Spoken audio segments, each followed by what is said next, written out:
Senhoras e senhores, boa tarde a todos. Para quem não sabe, nós viemos aqui hoje, um grupo de advogados, para fazer uma sustentação oral relativa aos processos do 8 de janeiro. Nós tínhamos os nossos processos sendo julgados através do plenário físico, como todos puderam acompanhar na semana passada, os julgamentos que foram realizados. Entretanto, semana passada, a ministra-presidente do Supremo Tribunal Federal, atendendo a pedido do relator ministro Alexandre de Moraes, modificou o rito dos julgamentos e levou os processos do plenário físico para o plenário virtual. E nós estamos nos insurgindo em relação a isso, uma vez que nós acreditamos que isso configura violação ao princípio da ampla defesa. Porque o julgamento no plenário virtual não é julgamento por videoconferência, não há debates, não há audiência. Há apenas um procedimento onde os advogados gravam as suas sustentações orais, juntam no processo, os julgadores supostamente assistem e proferem os seus votos por escrito. A sociedade não vê os julgamentos, não ouve os debates dos ministros e isso é prejudicial à defesa dos nossos clientes. E nós resolvemos, já que nós vamos ter que gravar a sustentação oral e colocar no processo, ao invés de gravar no escritório, nós resolvemos gravar aqui na frente do Supremo Tribunal Federal, porque se não nos autorizam que defendamos os nossos clientes lá dentro, nós os defenderemos aqui fora. Sejam todos bem-vindos. Há cerca de um ano, no dia 20 de outubro de 2022, durante um julgamento no Tribunal Superior Eleitoral, TSE, da decisão que suspendeu a monetização de diversos canais de direita, em um voto absolutamente constrangedor, a ministra Carmen Lúcia disse que, abre aspas, não se pode permitir a volta de censura sob qualquer argumento no Brasil. Contraditoriamente, logo na sequência, ela votou, juntamente com os ministros Benedito Gonçalves, Alexandre de Moraes e Ricardo Lewandowski, pela censura dos canais e um documentário da Brasil Paralelo, mas só por 10 dias, até o segundo turno da eleição presidencial. Na oportunidade, a ministra ainda disse que tal medida poderia ser um remédio ou um veneno. Bem, eu acredito que a censura é sempre as duas coisas. É remédio na visão dos censuradores e veneno na boca dos censurados. No dia da prolação dessa decisão, eu não consegui dormir. Fiquei imaginando que tipo de país eu deixaria para os meus filhos e o que eu poderia fazer para deixar registrado que, diante do arbítrio, eu não me calei. No dia seguinte, então, eu peguei a minha Constituição velhinha, que eu tenho aqui, um megafone, e vim aqui para a Praça dos Três Poderes, na frente do STF. E durante 10 dias eu li a Constituição Federal e transmiti nas minhas redes sociais para lembrar aos ministros que se a lei maior do nosso país havia sido ignorada por eles, não havia sido esquecida pelo povo. Todavia, mal sabia eu que atrocidades jurídicas muito maiores viriam a ser cometidas contra cidadãos brasileiros, à revelia da Constituição Federal pela Corte, que tem como função precípua defendê-la. Durante os últimos 9 meses, enquanto advogados dos réus de 8 de janeiro, temos presenciado diariamente violações aos direitos humanos, à Constituição e à lei. E agora, a exemplo do que fez ano passado, no exemplo que eu dei, com os veículos de comunicação, a Suprema Corte do nosso país tenta censurar os advogados, calar a defesa dos nossos clientes. Querem ocultar da população um julgamento que, segundo o artigo 37 da Constituição Federal e o artigo 11 da Declaração Universal dos Direitos Humanos, deve ser público. Querem que façamos a nossa sustentação oral por vídeo, mas como diz a campanha da OAB do Rio Grande do Sul e que deveria ser aderida por todas as OABs pelo Brasil, vídeo gravado não é sustentação oral. O STF quer fazer como fez nos julgamentos de recebimento de denúncias, quando ignorou as defesas gravadas, porque houve colegas que protocolaram a sustentação oral de 15 minutos, às 23h59. E à meia-noite, o relator proferiu voto contrário aos denunciados, esfregando na nossa cara que não assistiria às nossas defesas e tampouco apreciaria as teses que ali levantamos. A justificativa oficial para que os nossos julgamentos fossem remetidos para o plenário virtual é que trata-se de casos de excepcional urgência. Mas eu pergunto, urgência de quê? Essa quantidade de julgamentos vai travar a pauta do Supremo, pode-se dizer. Problema do Supremo. De acordo com a Constituição e a lei, os casos dessas pessoas, dos réus de 8 de janeiro, deveriam estar sendo julgados no TRF1. Mas já que esta corte quis se transformar em um fórum de cidade de interior, que ela arranje tempo e pauta para julgar os nossos casos com isonomia, e não 3 no plenário físico, outros tantos no virtual. Daqui a pouco estarão julgando em bloco para facilitar o serviço. E há precedentes para isso nesses processos. Se a culpa já é coletiva, por que os julgamentos não? Mas viemos aqui hoje para dizer, não nos calarão. Não impedirão que exerçamos o nosso dever constitucional previsto no artigo 133 da Constituição. E digo dever, e não direito, porque não é uma prerrogativa do advogado fazer a melhor defesa do seu cliente. É uma obrigação, porque só assim teremos uma justa administração da justiça. Se este tribunal não abrir as suas portas para permitir que nós realizemos a defesa dos nossos clientes, estaremos aqui fora, dizendo que os direitos humanos dessas pessoas estão sendo violados. Desde o momento em que foram presas no dia 8 de janeiro, em que ficaram quase 24 horas sem alimentação. Quando no dia 9 de janeiro houve tortura física e psicológica praticada contra idosos, crianças e pessoas doentes na Academia Nacional da Polícia Federal. Eu sei, eu estava lá, eu passei a noite lá. Quando colocaram 22 pessoas em uma cela com capacidade para 8 lá na Papuda. Os direitos humanos dessas pessoas foram violados quando colocaram 140 mulheres na colmeia em uma ala, com apenas um chuveiro, um vaso sanitário e uma pia para lavar roupa, escovar os dentes e beber água. Os direitos humanos dessas pessoas foram violados quando lhes foi servida comida azeda, com larvas e com cacos de vidro, havendo pessoas que perderam até 30 quilos enquanto estiveram na prisão.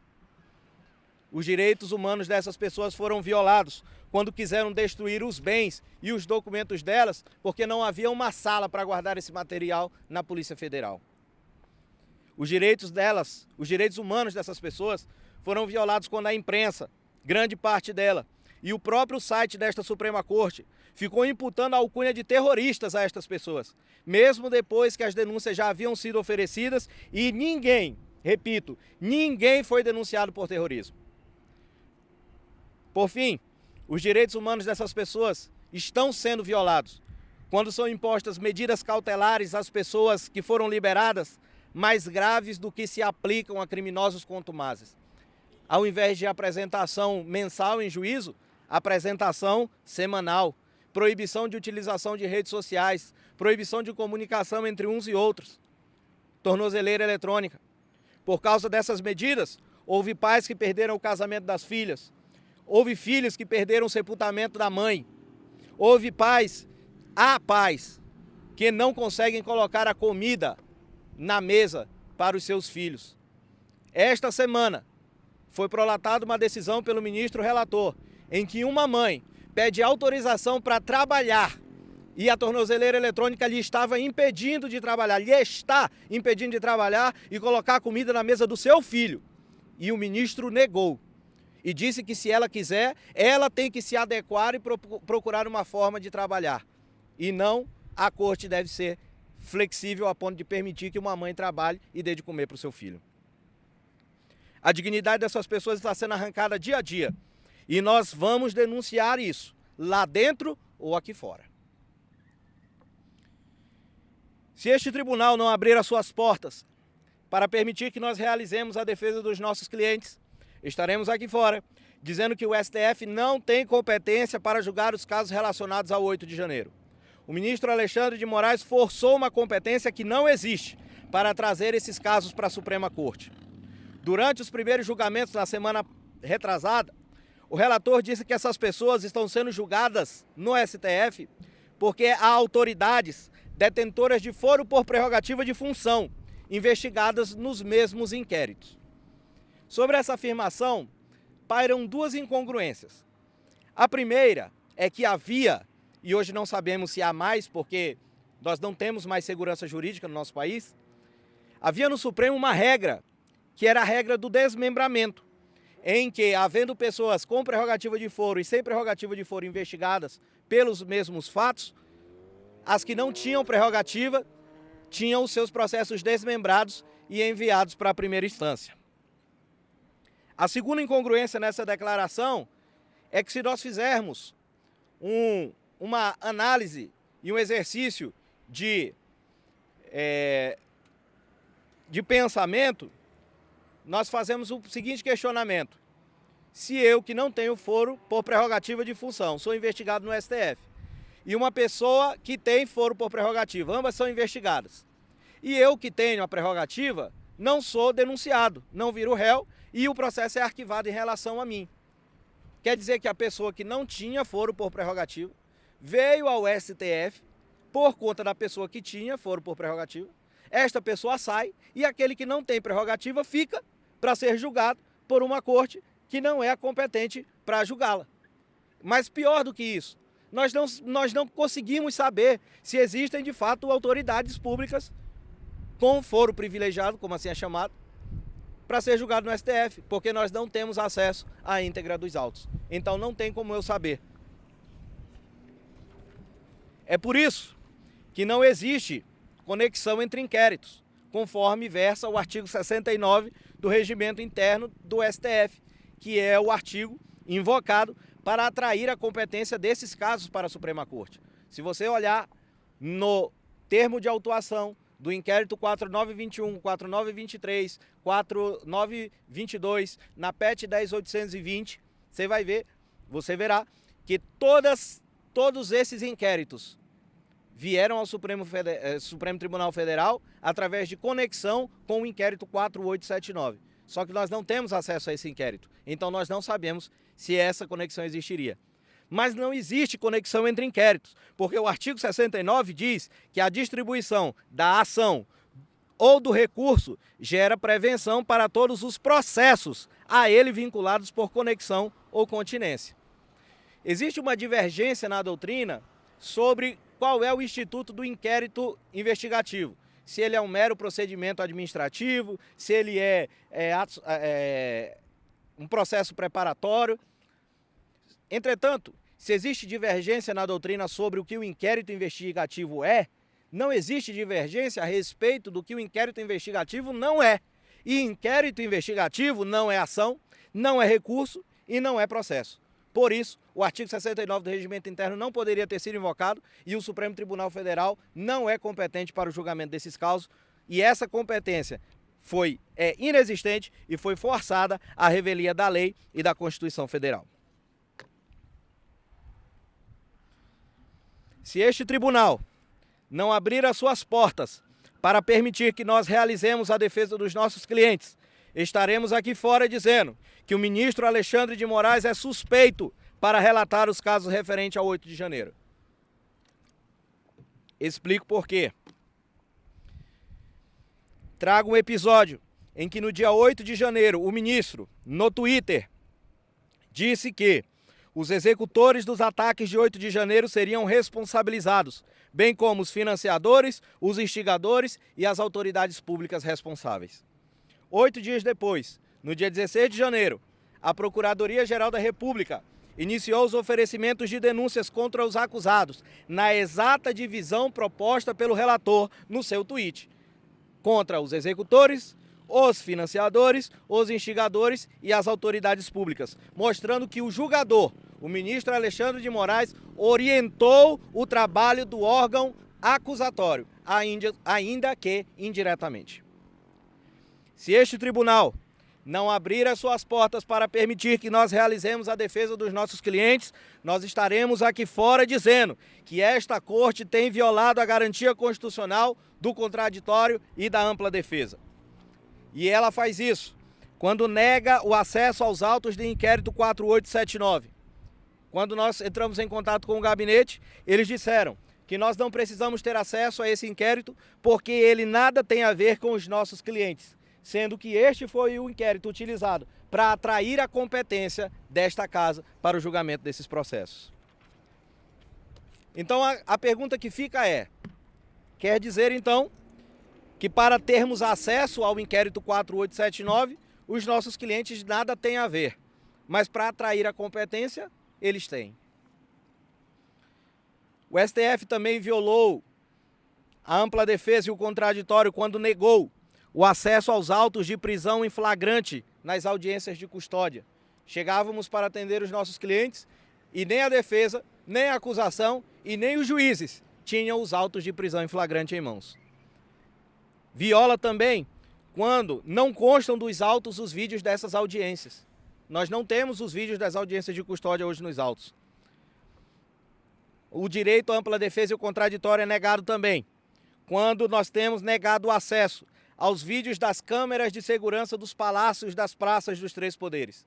Segundo o depoimento da testemunha de acusação, Major José Eduardo Natália de Paula Pereira, funcionário do GSI, que estava dentro do Palácio do Planalto, a Polícia Federal recolheu os vídeos das invasões já no dia 9 de janeiro.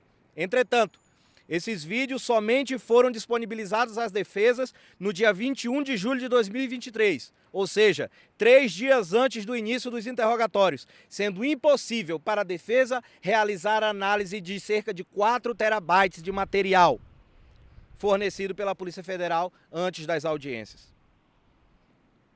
Por todos esses motivos, resta claro que esta Corte, no presente procedimento, tem violado o princípio da ampla defesa e do contraditório, nos termos da súmula vinculante 14 e do artigo 5º, inciso 55 da Constituição Federal.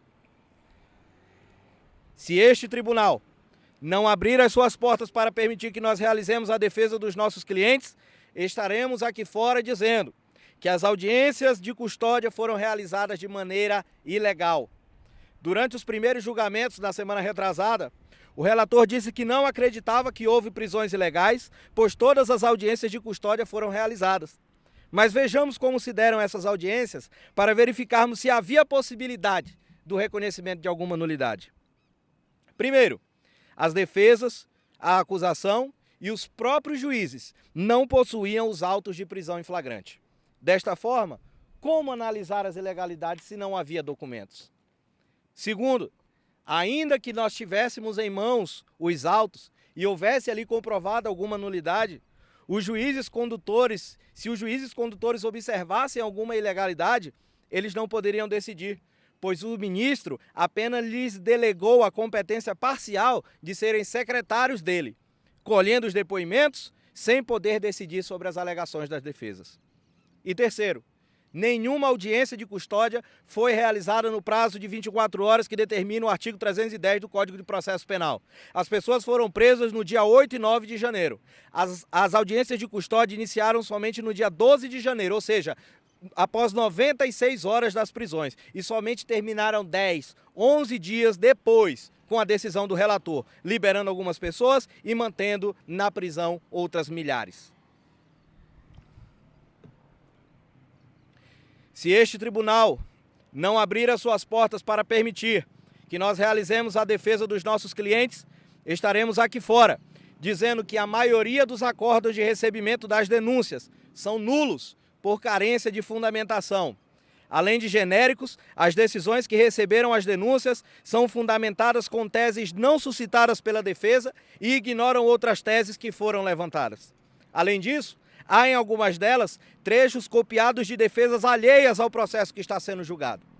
Há trechos em algumas decisões de recebimento de denúncia em que o relator fala da seguinte maneira: conforme alegou a defesa no trecho tal em que diz isso, isso e isso. E esse trecho não consta do instrumento defensivo. Foi outro advogado que escreveu e foi colocado ali na decisão, tornando-a nula por ausência de fundamentação. se este Supremo Tribunal Federal não abrir as suas portas para permitir que nós realizemos a defesa dos nossos clientes, estaremos aqui fora dizendo que a figura do crime multitudinário é inconstitucional, uma vez que viola o princípio da presunção de inocência e da individualização da pena previsto no artigo 5º, incisos 57 e 45 da Constituição Federal. A figura do crime multitudinário, ela trata-se de responsabilidade objetiva e é vedada no ordenamento jurídico brasileiro, que adota o princípio da responsabilização penal subjetiva. Se crimes foram praticados na Praça dos Três Poderes no dia 8 de janeiro, não pode o simples fato de alguém estar nas proximidades aderir por osmose ao desiderato criminoso de outros. Tal situação é incabível juridicamente, pois não existe adesão geográfica à prática criminosa. Pensemos no seguinte exemplo.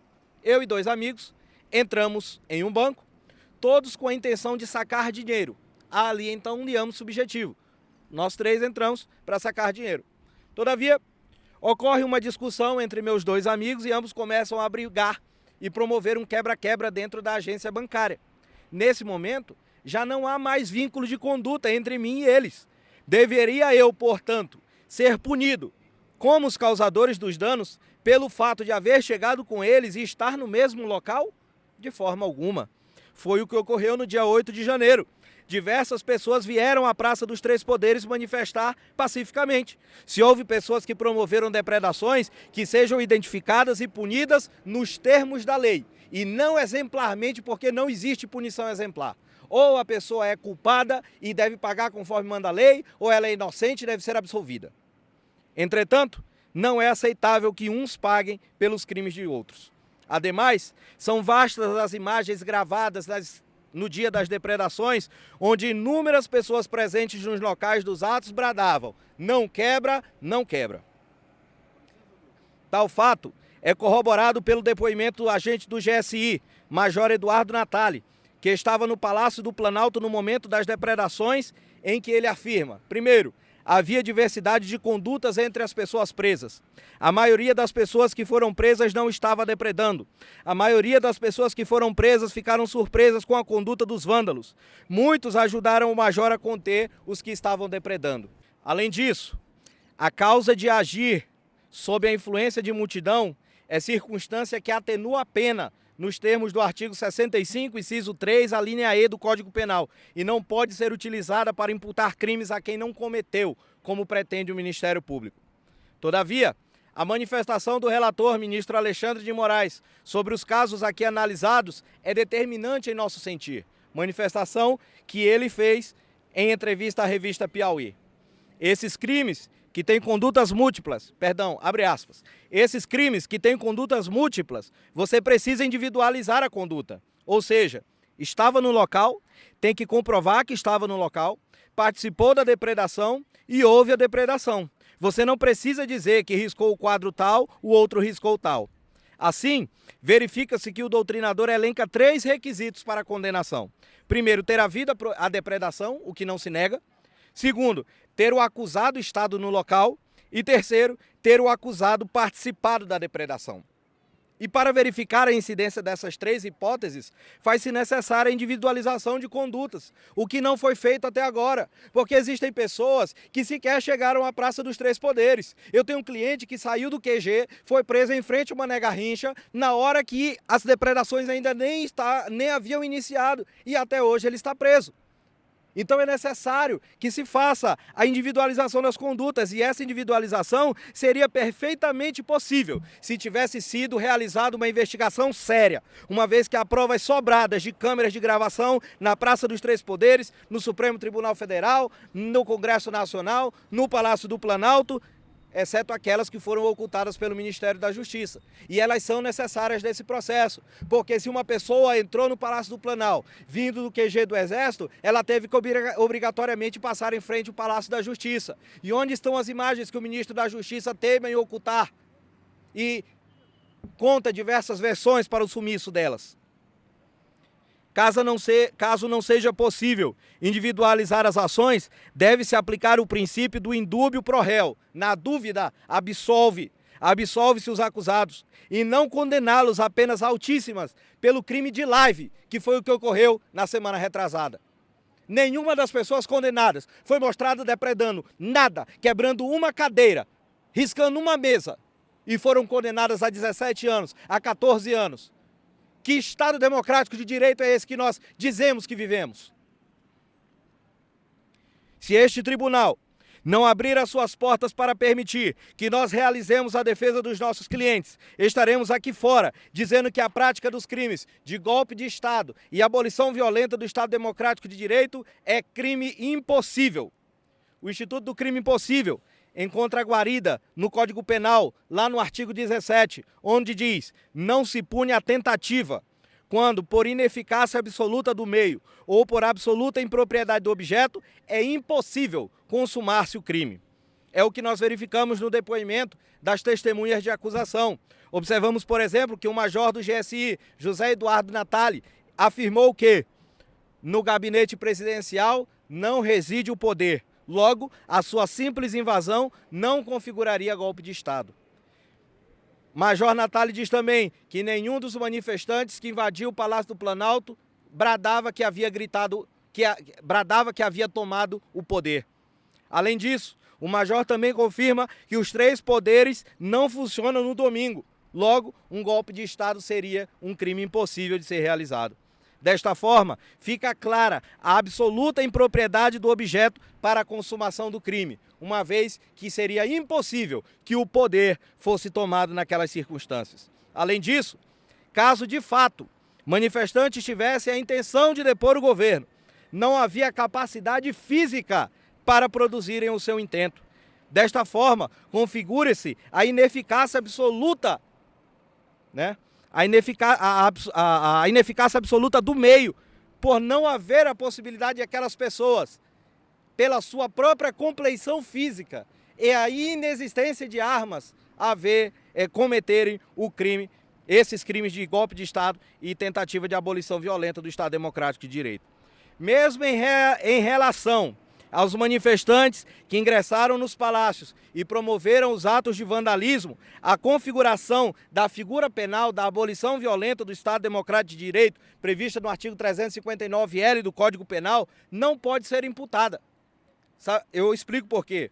No artigo 359-L diz assim: o crime de abolição violenta, tentativa de abolição violenta do Estado Democrático de Direito.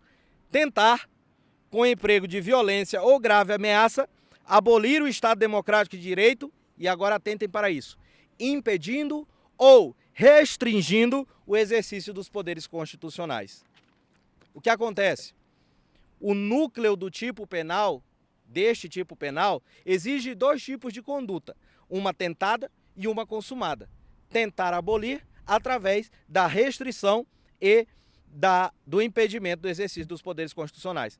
Então, fica claro que, para que haja a tentativa da prática desse crime, exige-se a consumação de ações preliminares, que são o impedimento ou a restrição dos exercícios e o exercício dos poderes constitucionais. Desta forma, considerando que os atos de vandalismo foram rápidos e facilmente debelados pelas instituições de Estado, ainda que tais atores tivessem como objetivo a abolição violenta do Estado Democrático de Direito, o que não ocorreu, sequer a tentativa teria acontecido, uma vez que não houve impedimento ou restrição do exercício dos poderes constitucionais. A polícia chegou, levou todo mundo e em nenhum momento o Estado Democrático de Direito do Brasil parou de funcionar. Além disso, a redação das elementares do tipo, que é impedir ou restringir, estão no gerúndio. Esse impedimento e essa restrição, elas devem ser duradouras, o que também não ocorreu, porque, como eu disse, aquelas pessoas foram facilmente apreendidas e rapidamente. Caminhando para o final, se este tribunal não abrir as suas portas para permitir que nós realizemos a defesa dos nossos clientes, estaremos aqui fora, dizendo que em caso de condenação não pode haver a incidência da majorante da associação criminosa armada, uma vez que nenhuma arma de fogo, eu repito, nenhuma, zero arma de fogo foi apreendida no dia 8 de janeiro, nenhum tiro foi disparado, CAC sniper não existe, e um canivete um estilingue e um punhado de bolinhas de gude encontradas com uma pessoa não pode servir para agravar a pena de milhares, como pretende a Procuradoria-Geral da República. Se este tribunal não abrir as suas portas para permitir que nós realizemos a defesa dos nossos clientes, estaremos aqui fora dizendo que, em havendo condenações, elas devem ser analisadas sob o prisma do concurso formal de condutas e não do concurso material, como foi aplicado nas primeiras condenações. Explico por quê. Suponhamos que alguém tenha entrado nos prédios da República com o intuito de promover os crimes que estão sendo acusados. As penas jamais poderiam ser somadas em concurso material, porque o Instituto do Concurso Material, previsto ali no artigo 69 do Código Penal, ele diz que você pratica várias condutas e obtém vários resultados. Seria o mesmo que dizer, em concurso material, que alguém que entrou querendo praticar esses crimes danificou um vaso visando abolir o Estado Democrático de Direito, rasgou uma cortina visando promover golpe de Estado, quebrou uma vidraça de forma a causar dano à União. Perceba-se, não faz sentido analisar as condutas e os tipos praticados de forma isolada. Porque uma pessoa que tivesse o ânimo de cometer esses crimes, bastava que ele tivesse quebrado uma vidraça e ele teria cometido os 5 crimes. E, nesse caso, aplicar-se-ia o Instituto do Concurso Formal, previsto no artigo 70 do Código Penal, que diz: quando o agente, mediante uma só ação ou omissão, pratica 2 ou mais crimes idênticos ou não, aplica-se-lhe a mais grave das penas cabíveis, ou se é iguais, somente uma delas, mas aumentada, em qualquer caso de 1/6 até a metade. Uma pessoa com o ânimo de cometer os crimes imputados, com apenas uma conduta, já teria cometido todos os crimes, e assim essas pessoas devem ser julgadas em caso de condenação.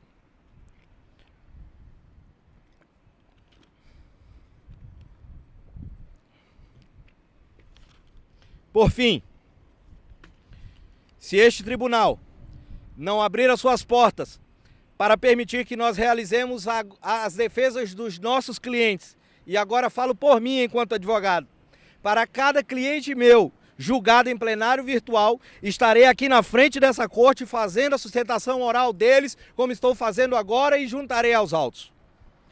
Falo agora a Ordem dos Advogados do Brasil. Vocês são corresponsáveis pelo que está acontecendo. Já vimos alertando há tempos que estes julgamentos estão formando precedentes perigosíssimos para toda a advocacia, e vocês permaneceram silentes, e quando se manifestaram foi para dar apoio ao arbítrio. Vocês têm uma última chance de consertar isso.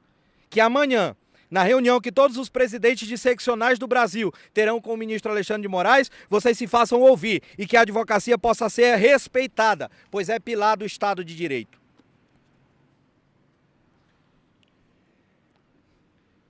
Falo ao Congresso Nacional, de acordo com as posturas que a Suprema Corte vem tendo, daqui a alguns dias não precisaremos mais de vocês. O Supremo Tribunal Federal já fez as vezes do Poder Executivo no mandato presidencial passado e agora invade a competência da Casa Legiferante. Apelo agora aos demais ministros da Suprema Corte. Não permitam que mais essa injustiça seja perpetrada nesse caso. Peçam destaque desses julgamentos e permitam que os réus de 8 de janeiro sejam julgados com a mínima defesa, porque com a ampla defesa já não é mais possível. Por fim, aos colegas advogados que nos ouvem, eu digo: não desistiremos e não nos intimidaremos. Seremos a voz que ecoará o grito de desespero dos injustiçados que perecem naquelas masmorras, não apenas da Papuda, mas em todo o Brasil. E se tudo isso não servir para evitar as condenações injustas e políticas que esta corte vem determinando, servirá para deixar registrado para o mundo e para a história que neste momento sombrio da nossa nação, quem foram os responsáveis pelas injustiças praticadas, quem foram os covardes e carreiristas que se submeteram quando o Leviatã os tentou oprimir, mas também quem foram aqueles que se levantaram em favor da legalidade, da verdade e da justiça quando ninguém mais os fez. Muito obrigado.